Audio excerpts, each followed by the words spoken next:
রথ মেলা এটা আমাদের হিন্দু ধর্মের ভাই বোনদের জন্য একটা বিশেষ উৎসব। এই উৎসবটা আমাদের গাজীপুরের জয়দেবপুরের রাজবাড়ির মাঠে রথ মেলা এই অনুষ্ঠানটা অনুষ্ঠিত হয়।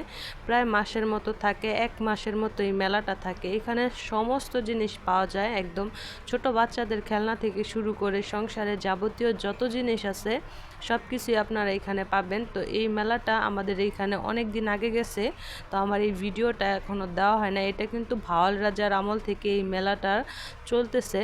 তো এই মেলাতে আমি গেছিলাম, তো কি কি করলাম তাই আপনাদের সাথে আজকে শেয়ার করব। তো এই যে দেখেন এখানে অনেক জিলাপি বানাইতেছিল, তারপরে এই যে খাবারের অনেক দোকান ছিল, তারপরে এই যে এটা হচ্ছে গোল্লা আইসক্রিম, তো আইসক্রিমটাও খাইলাম। আর এই দেখেন কি সুন্দর করে প্রসেসিং করে এই আইসক্রিমটা তৈরি করা হচ্ছে।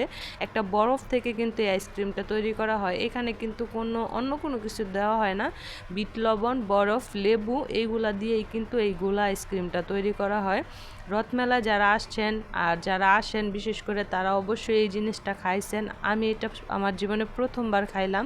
খাওয়া মানে অনেক মজা ছিল, শুধুমাত্র বরফের মধ্যে এই যখন টকটক ফ্লেভারটা অনেক ভালো লাগছে। যারা যারা রথমেলায় আসছেন তারা তো দেখছেনই, আর যারা যারা দেখেন নাই অবশ্যই দেখে রাখেন। যদি কখনো দেখেন অবশ্যই ট্রাই করে দেখবেন, অনেক মজা লাগে কিন্তু। তো এই যে আমি তো খাইতেছিলাম আর রথমেলার আনন্দ উপভোগ করতেছিলাম। চারিপাশে অনেক অনেক মানুষ ছিল, হাজার হাজার মানুষের ভিড়।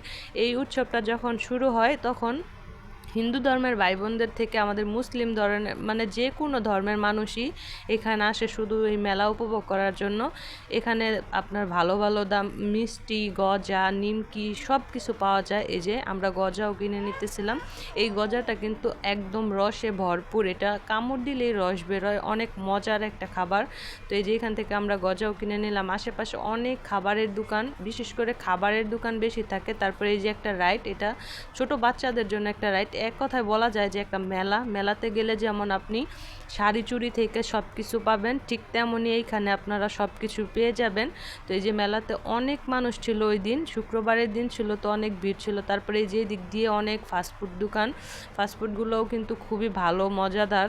তারপরে এই যে দেখেন মেয়ে মানুষের আকর্ষণ কসমেটিক্সের দোকানও কিন্তু আপনার খুব তাড়াতাড়ি পেয়ে যাবেন। এখানে সবচাইতে বেশি আকর্ষণের জিনিসগুলো হইতেছে এই আচারগুলো আর এই কসমেটিক্সের দোকানগুলো। এইগুলার কারণেই কিন্তু মানুষ, বিশেষ করে মহিলা মানুষ বেশি আসে। তারপরে যে চলে গেলাম আরেকটা খেলা, এটা দিয়ে মানে বন্দুক দিয়ে বেলুনগুলো ফাটানো। তো এই খেলাটাও আমি খেললাম, আমার জীবনে প্রথম খেললাম, অনেক ভালো লাগছে, অনেক এনজয়ও করছি আমি। একটা বেলুন দিয়ে মানে বেলুনগুলো ফুটানোর জন্য 20 টাকা দিলে 8টা বেলুন ফুটানো যায়। আর এই যে যাকে ঘিরেই এই মেলাটা, এই উৎসবটা তৈরি করা হয়, এই যে সেই রথ এই রথটাই টান দেওয়া হয়। এই রথটার কারণেই এখানে মেলা থাকে 1 মাসের মতো, 1 মাসের বেশিও থাকে। তারপরে এই যে ভাইরাল চিপস, তো আমিও খেয়ে ফেললাম, আমিও ট্রাই করে ফেললাম। এটা একটা ভাইরাল মানে চিপস বলাই যায়, কারণ এটা খাওয়ার পরে আপনার নাক মুখ দিয়ে ধোঁয়া এরকমভাবে বের হইব যে যেন আপনি সিগারেট খাইতেছেন। কিন্তু মূল বিষয় এটা একটা অ্যাসিডের মতো একটা পানি থাকে, এটা ঠান্ডার কারণে এরকম বরফের ধোঁয়া বেরোয়। কিন্তু ভালোই ছিল জিনিসটা, খারাপ না। তো এটাও আমি ট্রাই করে নিলাম। তারপর চলে গেলাম মামার স্পেশাল ঝালমুড়ি খাওয়ার জন্য।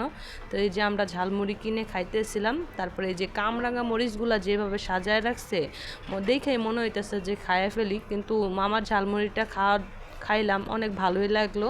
মানে এমনি নর্মাল যে ঝালমুড়িগুলো খাই যেরকম সাজায় রাখছে, এতটা আকর্ষণীয় না, আবার এতটা মজাদারও ছিল না, মানে নর্মাল ভালোই লাগছে। তারপরে এই যে দেখেন মামা কিভাবে মুড়িটা বানাইতেছে।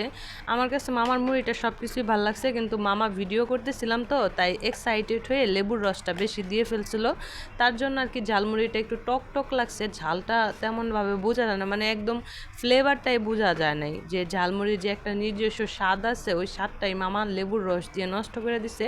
তারপরেও মোটামুটি ভালো হয়েছে। তো আমরা এই যে এখানে 50 টাকার মুড়ি নিয়েছিলাম, তো 50 টাকার মুড়ি আমরা খাইলাম। খাওয়ার পরে মামাকে একটু রিভিউ দিলাম, যেহেতু কষ্ট করে বানাইছে, আবার ভিডিও করতেছি, যদি বলে যে ভালো হয় না তার জন্য বললাম যে না মোটামুটি ভালো হয়েছে। তারপরে এই যে চলে গেলাম শাড়ির দোকানে। এখানে কিন্তু 300 টাকা থেকে শাড়ি পাওয়া যায়। আর এই যে এখানে জুতাগুলা 200, 250, 300 এরকম থেকেই আপনি জুতা পাবেন, শাড়ি পাবেন, এক কথায় সব কিছু পাওয়া যায়। 300 টাকায় যে এখনও শাড়ি পাওয়া যায় ভাবতেই কি অবাক লাগে, তাই না? আর এই যে জুতাগুলা কিন্তু অনেক সুন্দর ছিল। তারপরে এই যে সাংসারিক যে মহিলারা আছে তাদের জন্য এই জিনিসগুলো বেশি দরকারি। তো এই যে এইগুলো এগুলো হইতেছে সংসারের যাবতীয় যত জিনিস আছে সব কিছু এখানে পাওয়া যাইব। আর অনেক দাম থাকে রথমেলার এই জিনিসগুলার। আর এইদিকে এক একটা বালিশ মিষ্টি, বিশাল বড় বড় আকারের বালিশ মিষ্টি, আপনি চাইলে খাইতেও পারবেন, ঘুমাইতেও পারবেন। তারপরে যে দেখো মাটির জিনিসগুলো খুবই সুন্দর। আর ছোটোবেলা তো আমরা এরকম মাটির খেলনা দিয়ে প্রচুর খেলতাম, এখন তো আর এগুলো দেখাই যায় না। তো মেলায় গেলে এই টুকটাক আর কি দেখা যায়। আর এই যে পাখাগুলা, পাখাগুলা কিন্তু আমরা মুভিতে দেখি, কোরিয়ান মেয়েরা এই পাখাগুলা নিয়ে করে ভিডিও করে, ছবি করে। তো এই পাখাগুলোও কিন্তু খুবই সুন্দর। আর দেখতেই পারতেছেন এই যে দেখেন ফুলের দোকানও বসছে, গাজরা ফুল, সব ফুল আছে। তো পুরো মেলাটাই আমি ঘুরলাম, আমার কাছে তো অনেক ভালো লাগছে। আর আপনারা যারা যারা রথমেলায় গেছেন অবশ্যই কমেন্ট করে জানাবেন যে আপনাদের কাছে রথমেলা কেমন লাগে, আর আমার এই ভিডিওটা আপনাদের কাছে কেমন লাগছে অবশ্যই বলবেন। আর আমি যতটুকু পারছি চেষ্টা করছি পুরো রথমেলার যা যা আছে আপনাদের সাথে তুলে ধরার জন্য, আপনাদেরকে দেখানোর জন্য। আপনাদের যদি ভালো লাগে অবশ্যই লাইক কমেন্ট শেয়ার করে পাশে থাকবেন। আর এইরকম রথমেলা যদি আপনাদের এলাকাতেও এরকম বড় বড় মেলা বসে, কীরকম মেলা বসে অবশ্যই কমেন্ট করে জানাবেন, অবশ্যই ভিডিও দিবেন, অবশ্যই দেখে আসব।